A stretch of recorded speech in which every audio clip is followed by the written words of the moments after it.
زندگی میں مشکلات تو آتی ہی رہتی ہیں، ہے نا؟ لیکن کیا ہو اگر تکلیف کے پیچھے کوئی پوشیدہ مقصد بھی ہو؟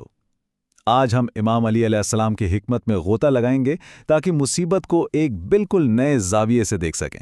بیماری یہ ایک ایسا تجربہ ہے جس سے ہم میں سے اکثر گزرتے ہیں اور عموماً ہم اسے صرف ایک کمزوری اور نقصان کے دور کے طور پر ہی دیکھتے ہیں۔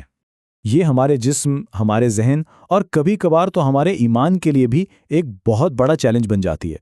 ایسے میں ہم خود کو بالکل تنہا محسوس کرتے ہیں اور سوچتے ہیں کہ آخر اس درد کا مقصد کیا ہے۔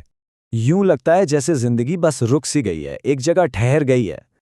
لیکن کیا ہو اگر ہم اس ناپسندیدہ مہمان کو ایک مختلف نظر سے دیکھیں؟ چلیں اسی طاقتور خیال کو ذرا گہرائی میں سمجھتے ہیں۔ آج ہم امام علی علیہ السلام کی ایک بہت ہی گہری بات یعنی حکمت نمبر 42 پر غور کریں گے۔ یہ قول امام نے اپنے ایک بیمار صحابی سے فرمایا تھا، اور یہ بیماری کو سزا کے طور پر نہیں بلکہ گناہوں سے پاک ہونے کے ایک ذریعے کے طور پر پیش کرتا ہے۔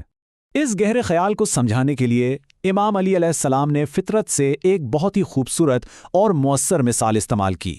انہوں نے بیماری کا انسان کے گناہوں پر اثر بالکل ویسا ہی بتایا جیسا کہ ہم ہر سال اپنی آنکھوں سے دیکھتے ہیں۔ انہوں نے وضاحت کی کہ بیماری کی سختیاں اور تکلیفیں انسان کی خطاؤں کو بالکل اسی طرح جھاڑ دیتی ہیں اور گرا دیتی ہیں۔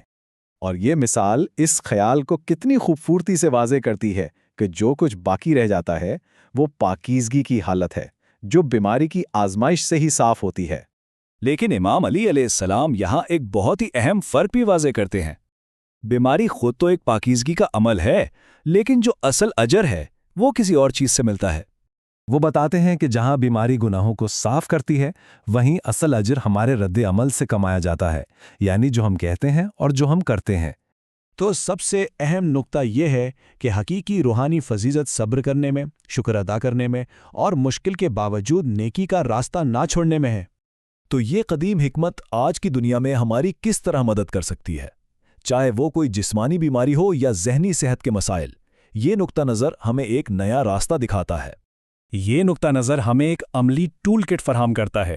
یہ ہمیں سکھاتا ہے کہ مشکلات کو رکاوٹ کے بجائے روحانی پاکیزگی اور ترقی کا ایک موقع سمجھیں۔ یہ ہمیں یاد دلاتا ہے کہ صبر ایک طاقت ہے اور شکر گزاری ایک انتخاب، یہاں تک کہ مشکل ترین وقت میں بھی۔ یہی حکمت نیک اعمال کی طاقت کو بھی اجاگر کرتی ہے اور یہ کہتی ہے کہ صدقہ ایک مؤثر علاج ہے، یعنی ہماری اپنی شفا کا تعلق بھی دوسروں کی مدد کرنے سے جڑا ہوا ہے۔ آخر میں یہ تعلیم ہمیں ہمارے اعمال اور ہمیں ملنے والی نعمتوں کے درمیان تعلق کے بارے میں ایک بہت ہی گہرا اور طاقتور خیال دے جاتی ہے۔ یہ گہری یاد دہانی ہے کہ ہمیں نہ صرف مشکل کے وقت بلکہ خاص طور پر آسانی کے وقت میں بھی ہوشیار اور شکر گزار رہنا چاہیے۔ ہمیں امید ہے کہ اس گفتگو نے آپ کو ایک نیا زاویہ نظر دیا ہوگا۔ امام علی علیہ السلام کی مزید حکمت کو سمجھنے کے لیے ہمارے ساتھ جڑے رہیے۔